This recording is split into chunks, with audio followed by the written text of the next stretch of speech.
Guys, good morning. Welcome back sa aking YouTube channel. For today's video, check natin ang 2023 Honda HR-V 1.5 SCVT Platinum White Pearl. Guys, ito yung entry level ng ating Honda HR-V. And the same time, non-turbo variant. Ang kanyang price is 1,409,000 pesos. So, tour ko na kayo ngayon sa ating featured unit for today. Guys, sa front portion, nakaano na tayo. LED headlights with daytime running lights. LED fog lamps.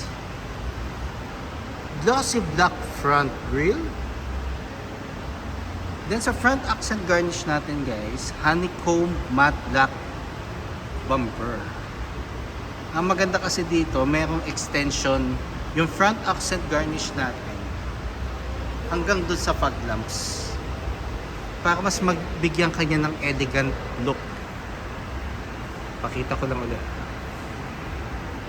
So, ang design niya ng Honda HR-V, it's more on nasa luxury side na kasi siya. Pwede mo siyang incorporate yung body structure niya within high-end brands na luxury. So, hindi na ako mag-name drop. So, mapapansin nyo naman. So, ito yung front portion nyo ulit, guys. Mas ma-appreciate nyo siya pag nakita nyo siya ng actual. Ayan. Regarding naman sa engine, guys, it's a 1.5 CVT or 7-speed automatic, front-wheel drive, double overhead cam, horsepower is 121, and 145 Newton meters of torque.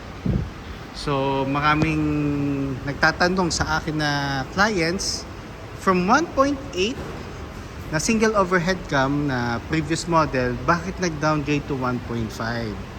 So, normally naman guys, double overhead cam na siya. So, mas powerful, mas fuel efficient ang engine natin. So, ang performance ng 1.8 at 1.5, almost the same. Yun nga lang, mas efficient or mas matipid ang konsumo niya sa gasolina. Kaya siya nag-downgrade ng engine displacement. Then guys, all across variants ng Honda HR-V natin, meron na siyang Honda Sensing. It's more on additional safety features para mag-guide kayo every time na magta-travel kayo. So, isa sa mga newest feature ng ating Honda units. Kasama ang Honda HR-V doon. Pakita ko naman ang passenger side natin guys. So it's more on nasa crossover category. So mas mataas siya sa sedan, the same time mas compact siya sa SUV. So ideally mas maganda to pag mga more on gusto niyo ng mga compact cars na hindi masyado kakain ng parking space. So ito yung mag-fit na unit para sa inyo. Then, naka 17-inch two-tone alloy wheels tayo. So, chrome and black. Ventilated disc ang ating brake sa harap. Then, MacPherson strut ang ating suspension naman sa front. Regarding ground clearance, 196mm. So, mataas siya compare sa mga normal measurement ng ground clearance. Side mirror is door integrated na. Iwas blind spot. Then, ang ating side mirror is body color, ang upper portion. Then, matte black naman ang lower portion. Then, nandito na rin ang ating turning lights. So, mas visible na tayo sa daan lalo. Lalo na paggabi, pag kayo, magta-turn, signal, or mag-hazard, mas visible tayo. Body color, door handles. Sa front lang yun guys So, smart entry na rin siya. Kasi ang ating door handle naman dito sa likod, normally maraming nagugulat bakit wala daw door handle sa likod. Nandito siya sa taas. So, matte black ang ating door handle. Then, solid disc naman ang ating brake sa likod. Then, axle type ang ating suspension naman sa rear. Then, naka-shark fin antenna tayo, guys. Pakita ko naman yung rear view ng passenger side. Kung mapapansin nyo, ano na yung body structure or yung design nitong rear or back portion, may pagkakahawig siya doon sa isang luxury brand dito sa Philippines. So, kaya na-mention ko yung kanyang body structure, it's more on nasa luxury side na. So, si Honda hindi naman magpapahuli yan regarding sa mga aesthetics ng ating mga units. So, dito naman tayo sa back portion, guys. Sa back portion, guys, LED tail lights. Then, ang maganda dito, pag binuksan mo yung headlights mo, lalo na pag gabi, ang ilaw mo buong likod. Ayan. Hanggang dito sa kabilang side. So, itong portion na to, yung tail light mo, is isang mahabang line. Which is yan ng mga uso ngayon na design. So, may mga other brands na ganyan din ang format or layout ng tail lights nila para at least mas visible lalo tayo sa daan pag gabi. Then meron tayo reverse camera. Then regarding naman sa rear bumper, matte black siya with reflector. So guys, kung gusto nyong magpalagay or magpa-install ng backup sensor, we offer installation dito. So depende kung gusto nyo ng 2-eye or 4-eye backup sensor. So manual open pa rin ang ating tailgate. Then meron siyang tonneau cover dito, guys. So detachable yan. Then kung mapapansin nyo, isa sa mga best asset talaga ni Honda is the trunk space. So ang trunk natin is very spacious. The same time, spare tire natin is donut type. So pag nag-turn over naman kami na unit, kompleto naman with early warning device, then tool set, sama na. So nandito yung jack and tools sa passenger side. Then ang maganda dito, kung 2 passengers lang kayo, flexible ang ating second row. Bakit siya flexible, guys? Kasi ULT seats ang ating second row. Utility, long, tall mode.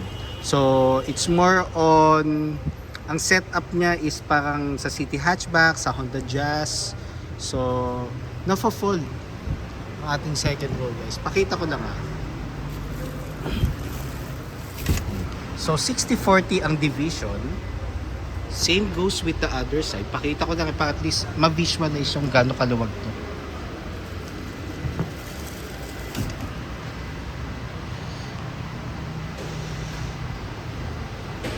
Ang laki ng trunk space or cargo space natin, di ba, guys? So ang maganda rin dito, just in case na 3 passengers, then marami kayong mga luggages.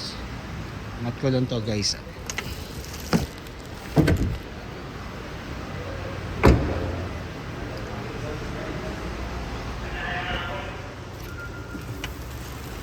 So, yung pinakaupuan ng second row, guys, naaangat yan.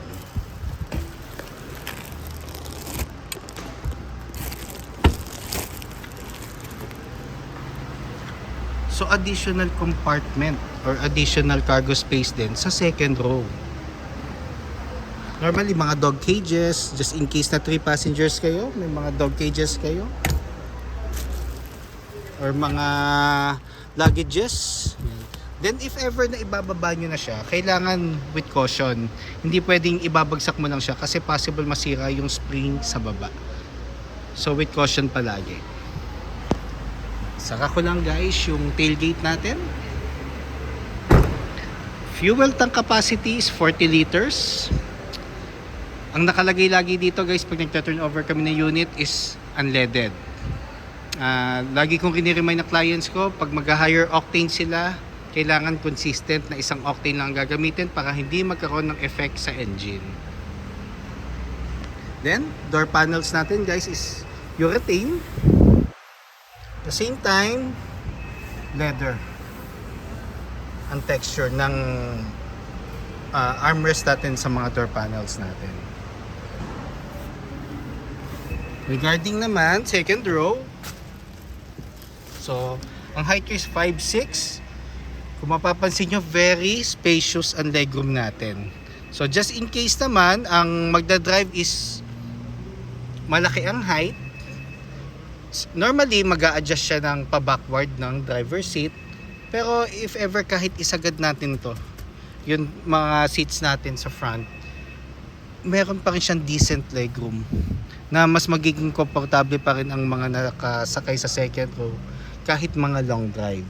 So, lagi ko sinasabi, isa sa mga best asset talaga ng Honda is yung interior space. Then, ang ceiling natin guys is light gray.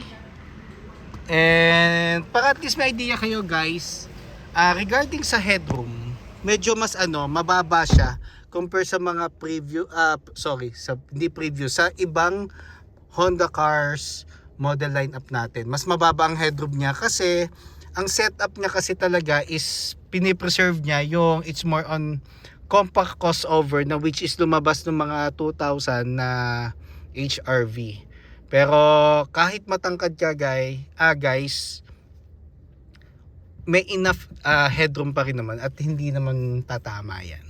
Yan. So proven and tested na rin naman yan. Then, ang seats natin guys for the base model is fabric. So meron tayong armrest dito. Hindi ko lang maano kasi naka-plastic pa. Yan. Then meron siyang 2 cup holders dito. Yan, pakita ko lang guys. Yon. Then meron tayong aircon vent dito sa middle section, which is mas nagbibigay siya ng executive feature regarding sa interior. Kasi normally mga 5-seaters naman, ang aircon ventilation natin is nasa dashboard lang. Pero si Honda, nagkakaroon na siya ng mga setup sa mga 5-seater na meron ng aircon vent sa middle section, which is additional executive look feature. So tour ko na kayo ngayon sa ating front portion naman guys.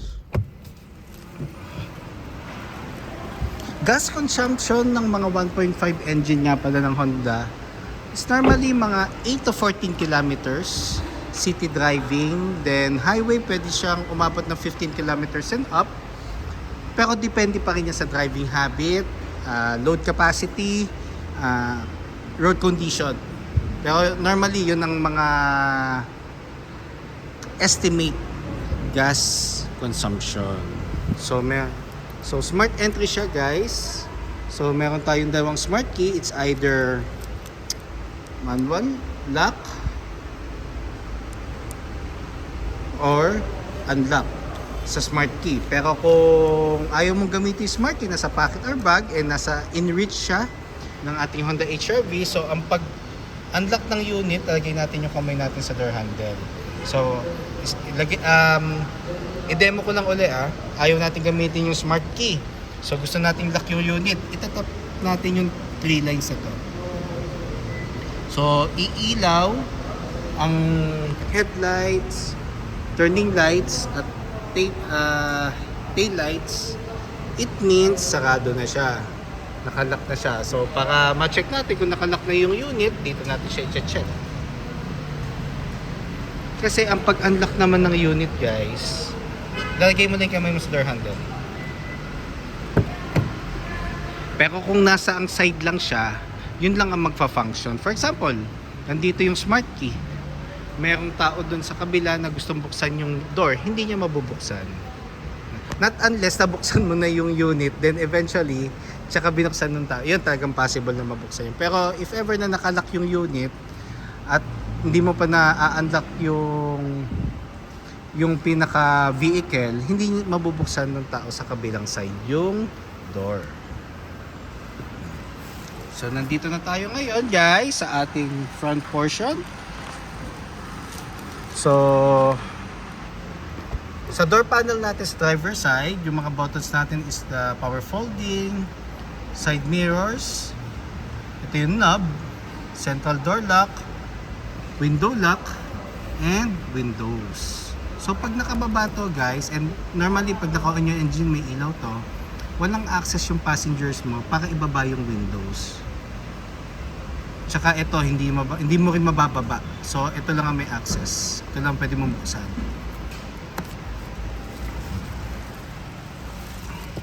Then pakita ko lang pala yung seats guys. Sorry. So seats naman natin sa front. So fabric siya. Adjustable ang headrest natin. Meron siyang height adjustment. Manual height adjustment siya guys. So sasakay na ako.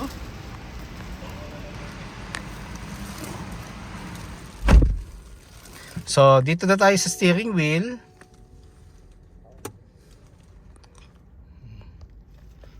Lang, adjust ko lang. Yeah. Sa steering wheel natin guys, you retain ang texture. Tilt and telescopic.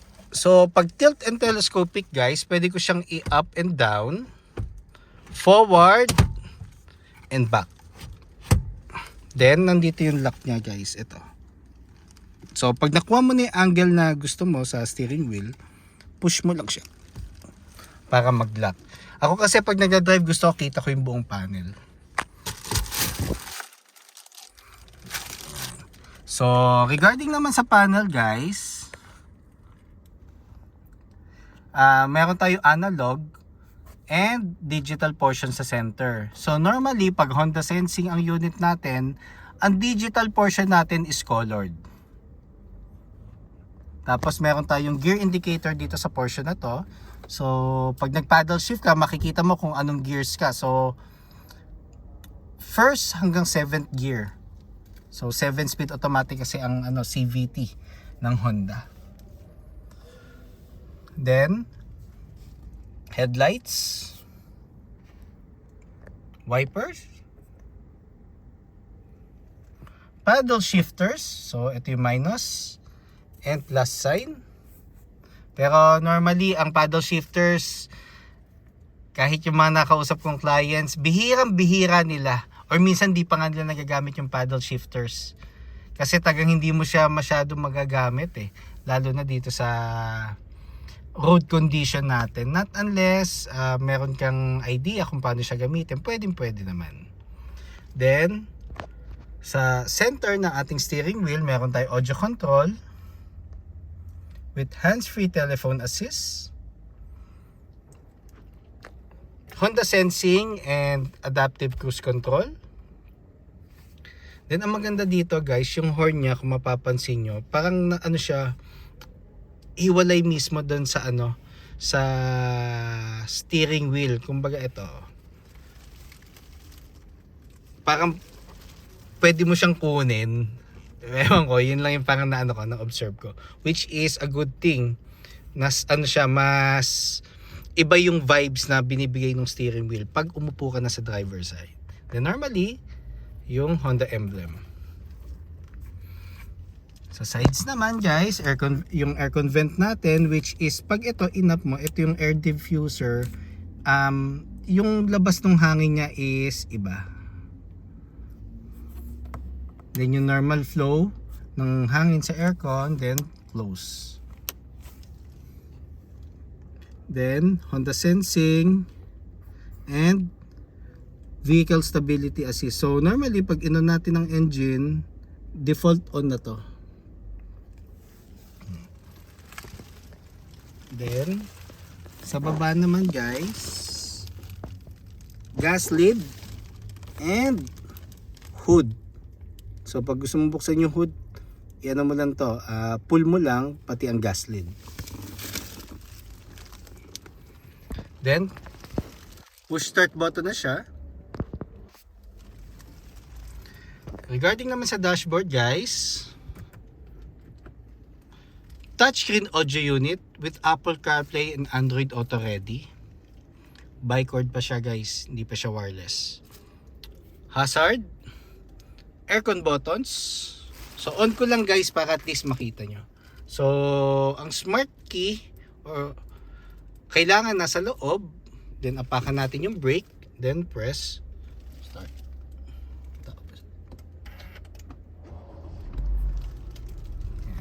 So as you can see guys, ayan. So colored ang ating digital portion, which is yun yung na-mention ko. Basta may Honda Sensing ang unit natin, ang digital portion natin is colored.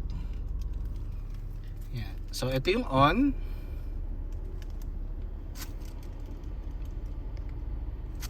Ito yung fan. Ventilation. Normally dito naman siya. Then thermostat. Then, sa lower portion ng aircon buttons natin, may dalawang USB port for mirroring sa mga Apple CarPlay and Android Auto and for charging. Then, ang portion na to, meron siyang power outlet na pwede kang maglagay dyan ng mga adapter para pang charge additional USB. Then, tong portion na to, it's more on pang wallet or cellphone. Then, dito sa center console natin, sa transmission natin guys, kung makikita nyo, ano na siya, leather na ang cover. Then ito is urethane ang shift knob natin. Then meron siyang park, reverse, neutral, drive, and sports mode. Bakit walang L? Normally pag may paddle shifter ang unit, wala siyang low gear. So, pwede mong i-dictate kasi dito yung first, second, third gear ng transmission. Then, meron siyang portion dito na pag tinanggal natin ang manual key sa smart key, pwede mo siyang i-fit dito para at least ma-shift mo siya to neutral just in case na ma-discharge yung battery ng sasakyan. Yun ang pinaka purpose ng manual key. Ang purpose ng manual key guys, pag open ng door manually, at pag na-discharge ang battery mo, dito mo isasaksak yung manual key to shift the transmission ng park to neutral. Then meron tayong 2 cup holders. Then icon button guys, pag inon mo yan, lalabas yan, may icon. So it promotes fuel efficiency, lalo na kung city driving at di ka nagmamadali, pwede mo siyang i-on. Or pag na-stuck ka sa traffic na very slow moving, on mo yan. Hill descent control, new feature ng Honda to. Si CR-V pa lang at si HRV pa lang meron, pero normally si HRV ang una nagkaroon ng hill descent control. So pag inon mo siya, lalabas siya sa panel. So ideal to pag mga downhill. Pag sobrang takik ng bababaan mo, i-on mo yan. Kahit hindi mo apakan yung preno, magsa-self-adjust yung mga gulong from 3 to 5 kilometers per hour. Mabagal talagang ikot. Pero pag na-sense ni HRV na nakabalik ka na sa flat na daan or flat terrain, automatic magdi-disengage siya. Yun yung kinaganda ng hill descent control. Para hindi ka na magpepreno, hindi ka na magko-consume ng brake pads. Electronic park brake.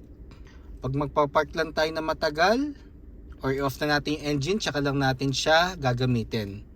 Para siyang traditional handbrake. Pull up pag gusto mo siyang activate, then ano mo siya, press down naman pag gusto mo siyang i-release. Brake hold, ito magiging handbrake mo pag stop and go ka sa traffic.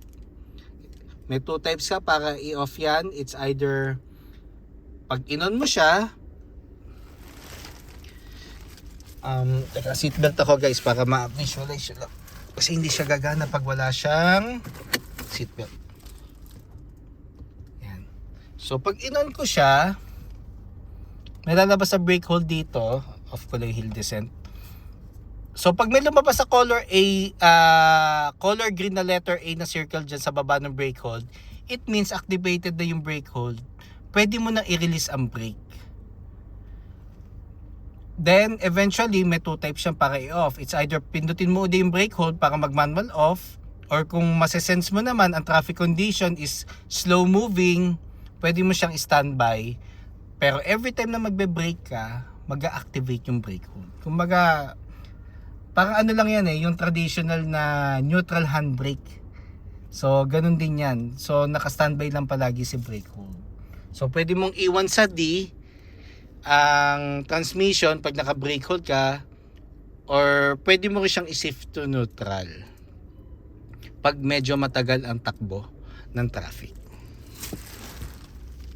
Armrest, console box, so sa mga coins, car cents, so dito may lalagay yung mga USB cords dito. Glove box,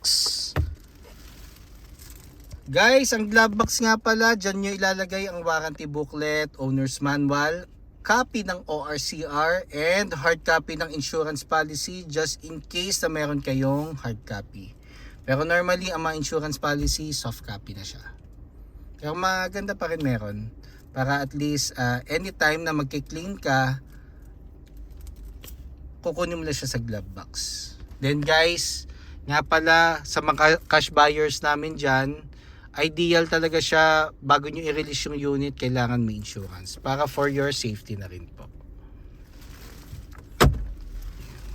Then we have ang airbags pala nito guys is front dual and side airbags dito sa front seats natin. Kaya normally ang binibigay naming freebies na dito sa mga units namin except Brio is car cover na, kasi lahat ng units namin may side airbags na. Kaya kahit naka-fabric yung seats, car cover na rin ang binibigay namin. Pero napapag-usapan naman yan, just in case na gusto nyo talaga is seat cover, pwede naman. Pero we suggest car cover para at least yung safety nyo is maano pa rin naman, hindi siya mapapass by. So guys, yun lang. Just in case you have any concerns regarding cash transaction, bank purchase order, or in-house financing, just let me know. Bank partners namin dyan na gusto na kami mag-bank display, parts, and even service appointment, don't hesitate to call or text 0906 386-8937, or you can visit me at 141 Quezon Avenue, Quezon City, and look for me, Ross Oliver Cruz, ang inyong friendly sales executive here at Honda Cars Quezon City. Looking forward to meet you here guys and render my services to you. Kindly subscribe na nga rin pala sa aking YouTube channel para maging updated sa mga susunod na videos. And pa-like na nga rin pala or pa-follow na rin sa aking Facebook page, Honda Cars Quezon City Best Deals by Ross Oliver Cruz. Yun lang guys, thank you and God bless.